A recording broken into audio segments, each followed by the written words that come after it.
ये दुनिया रहस्यों से भरी पड़ी है जिनके बारे में समय समय पर हमें पता चलता रहता है। हालांकि दुनिया में आज भी ऐसी कई रहस्यमयी चीजें हैं जिनका रहस्य वैज्ञानिक लाख जतन करने के बाद भी अब तक सुलझा नहीं पाए हैं। ऐसे ही रहस्यों के बारे में आज हम आपको बताने वाले हैं। वीडियो काफी ज्यादा इंटरेस्टिंग होने वाली है, इसलिए हमारे साथ अंत तक जरूर बने रहें। Plain of jars, Laos. दोस्तों, सबसे पहले जिस रहस्यमयी चीज से मैं आपको मिलवाने जा रहा हूं वो एशियाई देश लाओस में मौजूद है, जिसे प्लेन ऑफ जार यानी कि जार का मैदान कहते हैं। इस जगह पर बड़े बड़े पत्थरों से बने हजारों रहस्यमयी मटके मौजूद हैं जो पूरी दुनिया को हैरान करते हैं। लाओस के शियांग खुआंग प्रांत में 90 से अधिक ऐसी जगहें हैं जहां 400 से अधिक पत्थर के ऐसे जार यानी कि मटके मिले हैं। कई मटकों के ऊपर तो पत्थर के ढक्कन भी मौजूद हैं। इन मटकों की ऊंचाई 1 से 3 मीटर तक है। आर्कियोलॉजिस्ट की माने तो ये हजारों रहस्यमय पत्थर के बने मटके आयरन एज के हैं।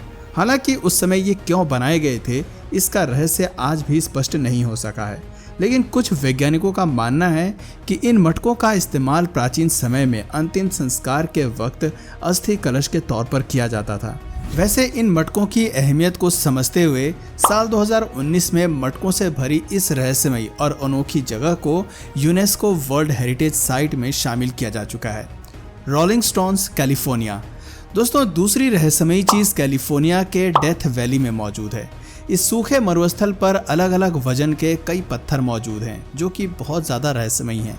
इनमें से कुछ पत्थर को देखने में ऐसा लगता है कि जैसे वो खिसकते हुए आगे बढ़ रहे हैं।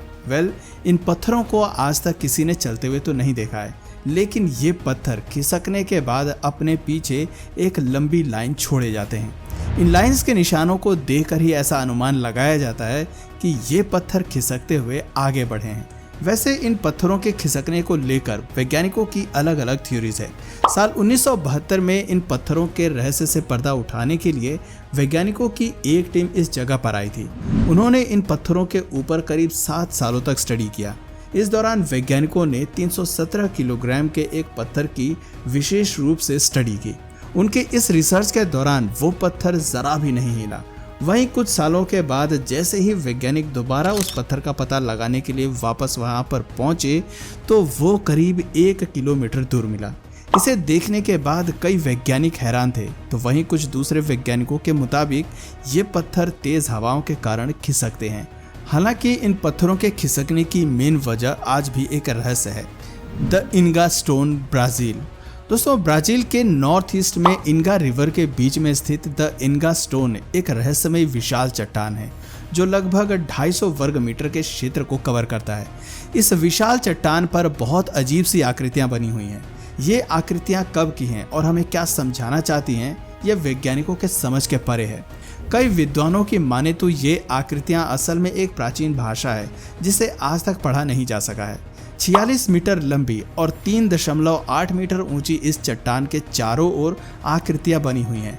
कुछ विद्वानों के मुताबिक ये चट्टान लगभग 7 से 8 लाख साल पुरानी है, यानी कि जब इस धरती पर इंसानों का नामो निशान भी नहीं था उस वक्त की ये चट्टानें हैं। अब सवाल ये है कि जब आज से 7-8 लाख साल पहले इस धरती पर मानव सभ्यता ही नहीं थी तो फिर इस चट्टान पर ये आकृतियां किसने बनाई हैं? क्या इसके पीछे किसी एलियंस का हाथ है? अगर हाँ, तो ये आकृतियां हमसे क्या कहना चाहती हैं? ये आज भी एक अनसुलझी गुत्थी है। फाइस्टोस्ट डिस्क, ग्रीक। दोस्तों, कभी कभी खोजबीन के दौरान वैज्ञानिकों को ऐसी चीजें मिल जाती हैं जिनके रहस्य को सुलझाना उनके लिए भी नामुमकिन सा लगने लगता है। आज से 112 साल पहले कुछ ऐसा ही हुआ था। एक प्राचीन महल के तहखाने की खुदाई के दौरान आर्कियोलॉजिस्ट को एक रहस्यमय चक्र मिला जिसने सभी को हैरान कर दिया। उस चक्र पर कुछ ऐसे अभिलेख लिखे हुए हैं जिसे पढ़ने में आज तक कोई भी सफल नहीं हो पाया है, या यूं कहें कि दुनिया भर के वैज्ञानिक इसे डिकोड करने में फेल साबित हुए हैं।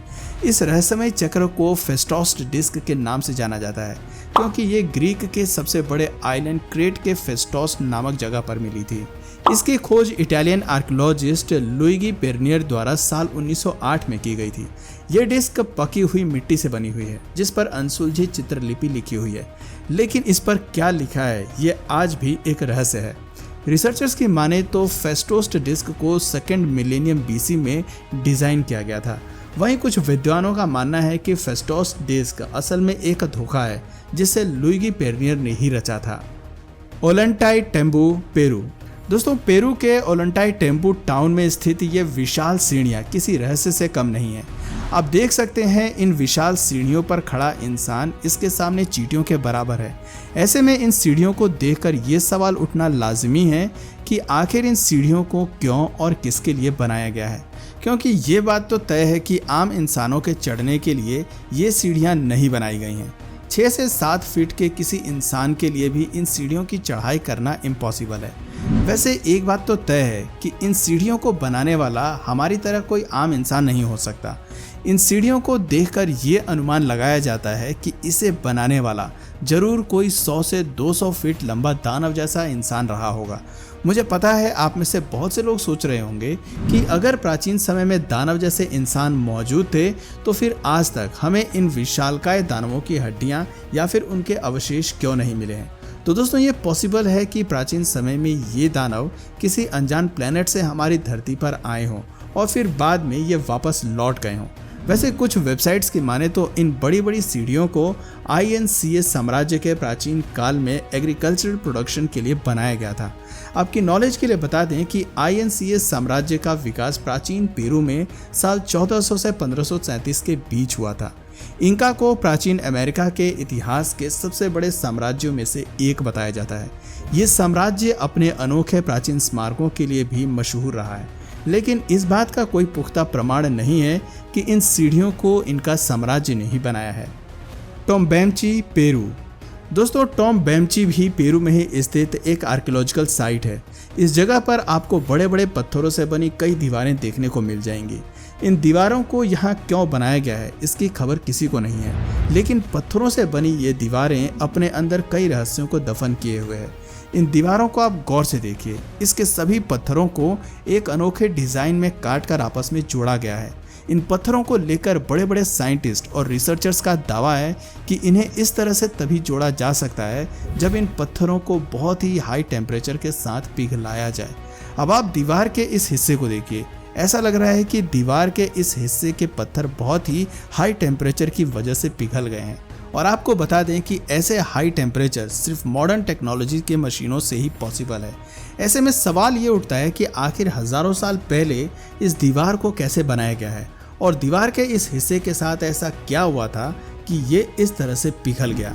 वैसे जिन भी लोगों को ये लग रहा है कि दीवार का ये हिस्सा लावा की वजह से पिघल गया होगा, तो उन्हें बता दें कि अगर ऐसा होता तो ये पूरी दीवार ही पिघल जाती, न कि सिर्फ दीवार का एक या दो हिस्सा।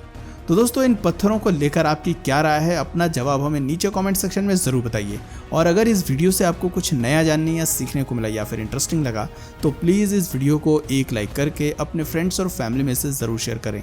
और यदि आप इस चैनल पर नए हैं तो प्लीज़ इस चैनल को सब्सक्राइब करके बेल नोटिफिकेशन आइकन को ऑन कर लीजिए ताकि हमारे आने वाले वीडियोज़ आप मिस ना करें। मिलते हैं फिर किसी वीडियो में नए टॉपिक के साथ, तब तक के लिए नमस्कार।